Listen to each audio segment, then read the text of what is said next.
अस्सलामुअलैकुम नाज़रीन, मैं हूँ वजिया ज़ुबैर। नाज़रीन, मेरे पास एक मेरी बहुत पुरानी कॉलर हैं और हमारे इक़दाम चैनल की मेंबर हैं। उनका मैसेज आया कि मैम मेरे हस्बैंड का इंतकाल हो गया है। उनका ये मैसेज पढ़ने के बाद मेरी हिम्मत नहीं हुई कि मैं फ़ौरी तौर पर उनको फ़ोन करूँ, उनसे बात करूँ। बहुत अज़ियत, बहुत तकलीफ़ की बात होती है जब आपका शौहर आपका साथ छोड़ जाए। लगता है आप दुनिया में बिल्कुल तन्हा हो गए, कोई भी नहीं है आपके आसपास। बहुत तकलीफ़देह लम्हा होता है। खैर, मैंने हिम्मत करके उन्हें फ़ोन किया, उनसे मेरी बात हुई। उनके शौहर का रोड एक्सीडेंट में इंतकाल हुआ। 2 बच्चे हैं उनके, एक बेटा एक बेटी। एक बच्चा उनका जो है वो 6 साल का है, बेटी उनकी 5 साल की है। दोनों बच्चे छोटे हैं, शादी को भी कम ही अरसा हुआ था उनकी। खैर, मेरी उनसे बात हुई। ज़ाहिर सी बात है, ऐसे में क्या औरत बोलेगी, रोना आ रहा होता है बात बात पे। परेशान भी थी वो, लेकिन इन सब बातों के अलावा उनको ज़ाहिर सी बात है, जो शौहर का गम है वो तो गम है। इसके साथ साथ उन्हें एक और टेंशन भी हो गई थी कि मेरे बच्चे जो हैं वो मेरी बात नहीं सुन रहे हैं, बहुत एग्रेसिव हो रहे हैं बच्चे। जो काम बच्चों ने कभी नहीं किए वो काम कर रहे हैं बच्चे। लड़ रहे हैं बहुत ज़्यादा आपस में, एक दूसरे को मार रहे हैं, तू करके बात कर रहे हैं, जबकि हमारे घर में कभी किसी ने तू करके बात नहीं की है। और बच्चों को तो कभी किसी ने मारा ही नहीं है। इनके वालिद ने तो कभी हाथ भी नहीं लगाया बच्चों को। और मैं भी महीने 1.5 महीने में कभी गुस्सा आ गया तो एक आध हाथ लगा दिया बच्चे को, लेकिन मारने का कल्चर नहीं है हमारे घर में। अब बच्चे ये काम कर रहे हैं तो बड़ा अजीब सा लग रहा है मुझे कि मैं किस तरह से हैंडल करूं। जो ये गुस्सा उनके अंदर आ गया है, मैं इसको किस तरह कम करूं। जब मैंने पूछा कि बच्चों की वालिद से क्या अटैचमेंट थी, तो वो रोने लगी। कहेंगे बच्चों की वालिद से बेतहाशा अटैचमेंट थी। उनके शौहर का जो एक्सीडेंट है वो उनके शौहर का इंतकाल एक रोड एक्सीडेंट में हुआ था।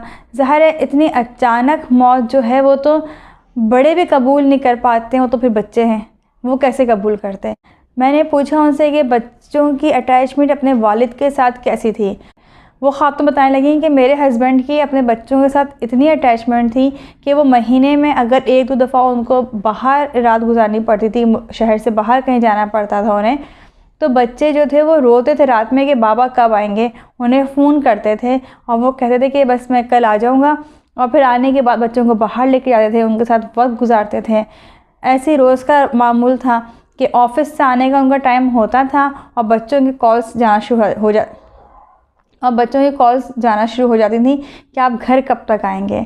और जब वो घर आते थे तो उनके आते बच्चे उनसे लिपटते थे, खेलते कूदते थे उनके साथ। कहने लगी मेरी नेचर इस तरह की नहीं है कि मैं बच्चों के साथ खेलूँ, खेल कूद करूँ, बच्चों के साथ उछलूँ कूदूँ। लेकिन मेरे हस्बैंड जो हैं वो इस तरह की नेचर थी उनकी कि वो बच्चों के साथ सारे काम करते थे। तो मेरे बच्चों की अटैचमेंट अपने वालिद से बहुत ज़्यादा थी कि रात में सोते हुए बच्चे इस तरह थे कि एक बच्चा मेरे साथ सोता था और एक बच्चा अपने वालिद के साथ। इस तरह दूसरे दिन एक बच्चा अपने वालिद के साथ और एक बच्चा मेरे साथ। तो रात में बच्चे सोते हुए बड़े परेशान होते हैं, बहुत टेंशन में चले जाते हैं कि बाबा कब आएंगे, बाबा क्यों चले गए। बहुत तकलीफ़देह बात होती है बच्चों के लिए कि अब बाप उनके साथ नहीं है।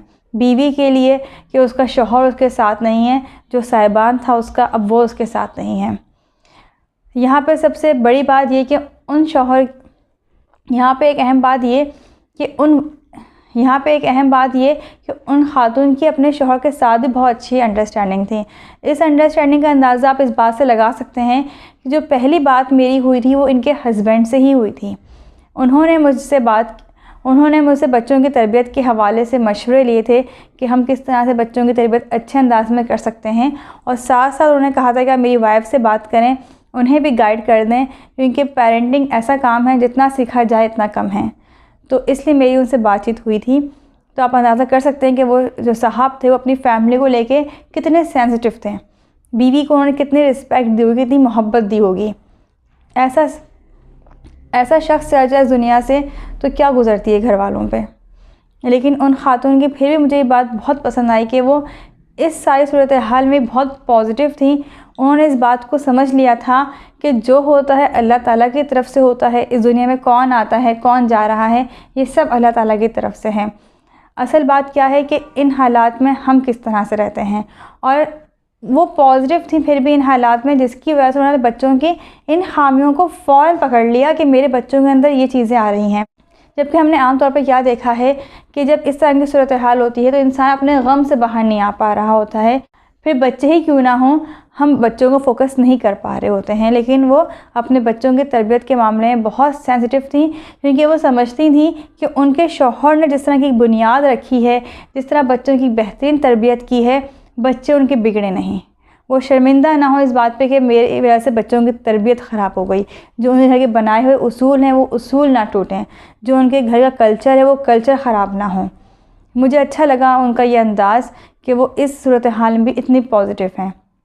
नाज़रीन, ये जो मैंने आपको बात बताई इसमें बहुत सारी बातें गौर तलब हैं, लेकिन जो 2 अहम बातें गौर तलब हैं, पहली बात तो ये कि वो ख़ातून इतनी पॉजिटिव थी, उन्होंने इस आजमाइश को कबूल किया और कोई शिकवा शिकायत नहीं की है, बल्कि उन्होंने यही सोचा कि अब आइंदा आने वाली ज़िंदगी को मैं किस तरह से बच्चों के साथ बेहतर गुजार सकती हूँ। वो कहने लगी कि शौहर का जो गम है वो तो ज़िंदगी भर का गम है, इतने अच्छे मेरे शौहर थे, हर बात शेयर करना, हर बात में मेरा ख्याल रखना, तो ज़ाहिर सी बात है कमी तो कभी पूरी हो सकती ही नहीं है। लेकिन मैं चाहती हूँ कि बच्चों की तरबियत बहुत अच्छे अंदाज में करूँ मैं।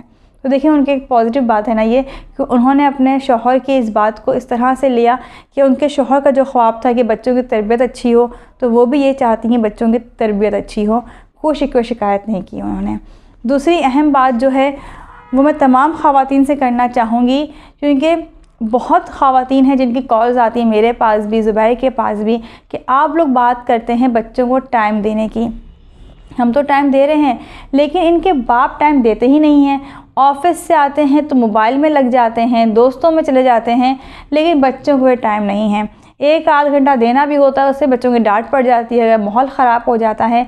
तो बताएं बच्चों की तरबियत अच्छी कैसे होगी जब उनके वालिद उन्हें टाइम ही नहीं देते हैं।